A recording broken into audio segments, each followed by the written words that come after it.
he has nothing else to do, he's decided to visit us again today. He asked if I would do a quick review of what he talked about during his last visit, so here it goes. Paul was in prison in Rome for taking the gospel of Christ to the Gentiles, and the Jews were not happy with this. Paul is the author of Ephesians. Paul wrote the letter from prison in Rome. Paul would be in that prison for close to 2 years. Paul writes the book of Ephesians primarily to the Gentile believers in Ephesus.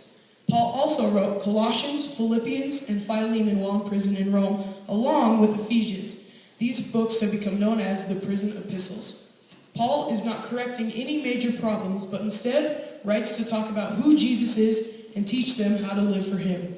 This is a great book about Christianity and life of Christ after salvation. Paul is in his early 60s, 61 or 62 when he writes Ephesians. Ephesus is the New York City of its day, a very influential city which God will eventually use as a hub for evangelism and missions, taking the good news of Christ around the known world. The church in Ephesus is only 5 or 6 years old as Paul writes this letter, so it becomes vital to their development and discipleship in Christ. Basically, there's 2 themes in this book, salvation through Christ and Christian living. Now, come with me as we join Paul again in that not-so-wonderful prison in Rome.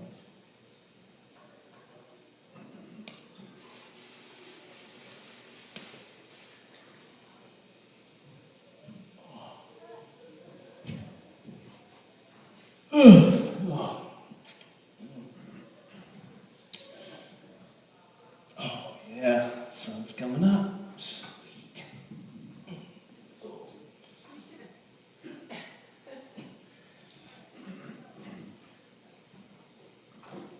I hate it when I forget to put my shackles on.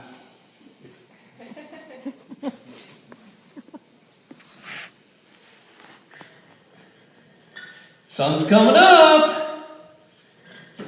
Wakey, wakey, boys! Oh, I love mornings. This is the day the Lord has made. I will rejoice and be glad in it. Ouch. Even in a little pain.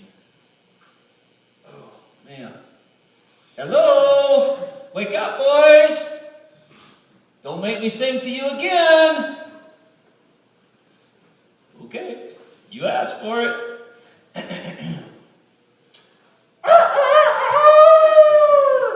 Good morning, good morning, good morning. It's time to rise and shine. Good morning, good morning, good morning. I hope you're feeling fine. Come on, get up, get out of bed. You gotta get up, you're sleepyhead. The day is done just for you, and all your dreams are coming true.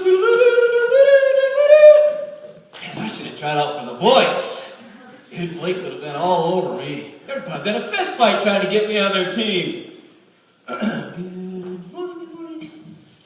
Okay, all right already. Enough. Man, Paul, why are you so stinking happy every single day? Can't you just have one bad day like the rest of us? You're always so glad to face another day. Why? You know you're never getting out of here, so why not just give in and hate life like you should? Well, that's a good question, my fine shackled friend, but you see, I've learned to be content in whatever the situation may be, whether well-fed or hungry, and it gets a little hungry in here, but hey, I'm okay. Whether in good or bad or want or having, I've learned to be content in every situation. Because, of course, we know I can do all things through Christ who gives me strength. That's really why we should get up every morning and put our faith and our trust in the Lord and believe in Him. And today's a new day. You never know what He's going to do. Okay, I'm up. So what's on the agenda today? Oh wait, I know. You're going to keep writing that letter to the church of Ephesus, aren't you? When are you going to finish that? You've been working on it for several months now. Well, you know, I'm almost finished, but it's a kind of a slow process when you're writing on rocks, you know.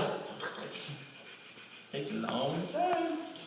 It's not like I can just get up in the morning and, I don't know, maybe grab a microphone and speak into this microphone and poof, my iPhone types it all for me. That's a great idea. I should invent something like that. I could make millions. But I wouldn't have to build tents anymore. Oh. it'd probably never work. It's impossible. I'm not sure what you have left to write about anyway. You have already told them a lot of stuff. Let's see if I can remember.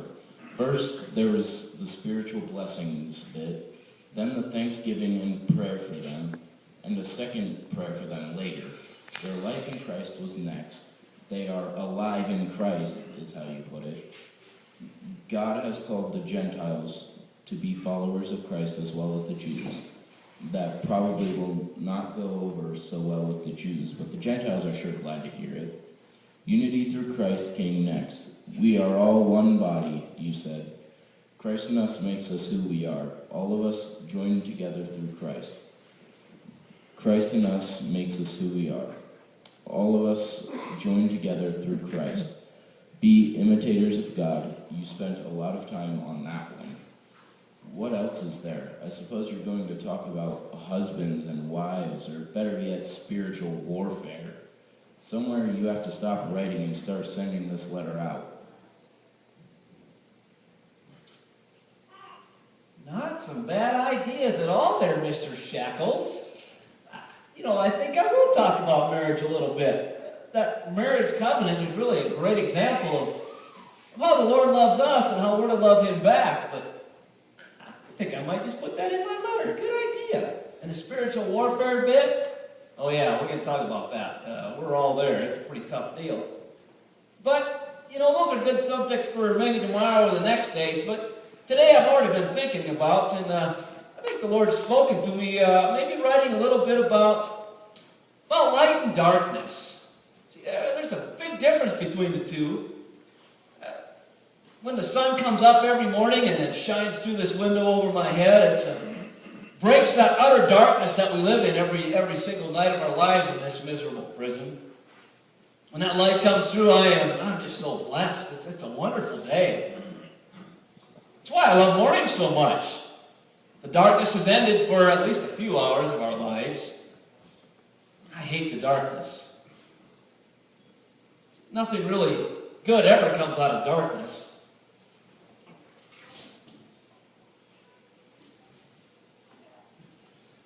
Don't mind the chain. The guards think it's hooked to the rock, but it's really not. But they don't know it won't hurt them. That darkness, darkness we live in this prison kind of reminds me a lot of, the spiritual darkness that we're all in at times. It's a darkness of sin in our lives. Not really knowing where we're going or where we're going to end up or what the life looks like for us down the road. Of course, until we meet Jesus. That's an incredible moment. See, we meet Jesus, it's His light that comes and reveals Himself to us, and the darkness has to flee from that. His light brings us into this marvelous, wonderful transformation moment. This transition from darkness to light is simply an amazing thing. So when we live in the light of Christ, we begin to be able to put away the deeds of darkness, and we begin to bear good fruit that God talks about actually a lot. He talks about living with goodness and righteousness and truth in our lives. The kind of things that really please the Lord. It's really how we should be living. My life is really a pretty good example of this issue of darkness and light. See, I once lived in extreme darkness. I was really the worst of the sinners, of the people living in darkness. I made it my goal, my life's project, to persecute Christians, to kill Christians. I thought they were wrong, and I thought I was doing the right thing, but it was really the deception of darkness in me that made me do those things. My life goal was to persecute, to destroy Christianity in any way possible. See, I was there as they stoned Stephen, threw those rocks, and killed him. I was riding down the road one day, and all of a a sudden, God arrested me with his light. It was an amazing moment, a transforming moment in my life. One moment I was on my horse riding, and the next I was on the ground, and I couldn't see, and I didn't know what was going on. And this amazing light was blinding me. The light of Christ came and began to minister to me and began to teach me who he was and began to show me his love like love I'd never ever experienced before. It was his light that came to shine on me as I traveled down the road that day. Well, once I was exposed to the light of Christ in my life, well, my life changed radically.